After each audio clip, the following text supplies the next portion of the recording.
మన day to day లైఫ్లో మనం చాలామందిని కలుస్తూ ఉంటాం, చాలామందితో ఇంటరాక్ట్ అవుతూ ఉంటాం. అందులో కొంతమంది మనకు తెలిసిన వాళ్ళు ఉండొచ్చు, కొంతమంది తెలియని వాళ్ళు ఉండొచ్చు.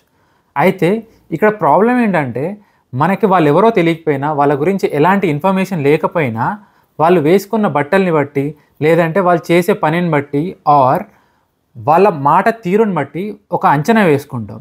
అండ్ దాని బేస్డ్ వాళ్ళని డిస్రెస్పెక్ట్ఫుల్గా ట్రీట్ చేయడం ఆర్ చులకనగా చూడడం లాంటివి చేస్తూ ఉంటాం. చాలా తప్పది. అది ఎవరైనా అవ్వచ్చు, మన ఇంట్లో పనిచేసే వాళ్ళు అవ్వచ్చు, కన్స్ట్రక్షన్ వర్కర్స్ ఆర్ హోటల్లో వెయిటర్ అయినా అవ్వచ్చు.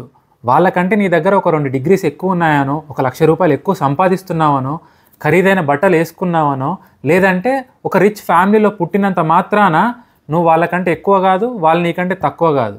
ఇన్ఫ్యాక్ట్ అట్లాంటప్పుడు you should be more humble, behave with empathy. అది నీ నిజమైన చదువు సంస్కారాలకి వాల్యూ. ఎందుకంటే వాళ్ళు ఆ పొజిషన్లో ఉండడానికి ఎన్ని కష్టాలు పడ్డారు, లైఫ్లో ఎన్ని యుద్ధాలు చేశారు అనేది వాళ్ళకే తెలుసు, మనకు తెలియదు.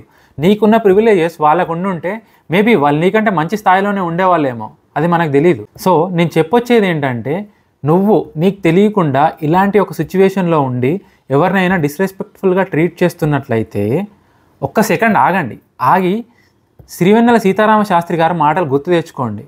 కరుణను మరిపించేదేనా చదువు సంస్కారం అంటే, గుండెను బండగా మార్చేదా సాంప్రదాయం అంటే.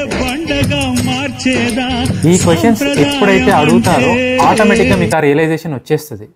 Be the change.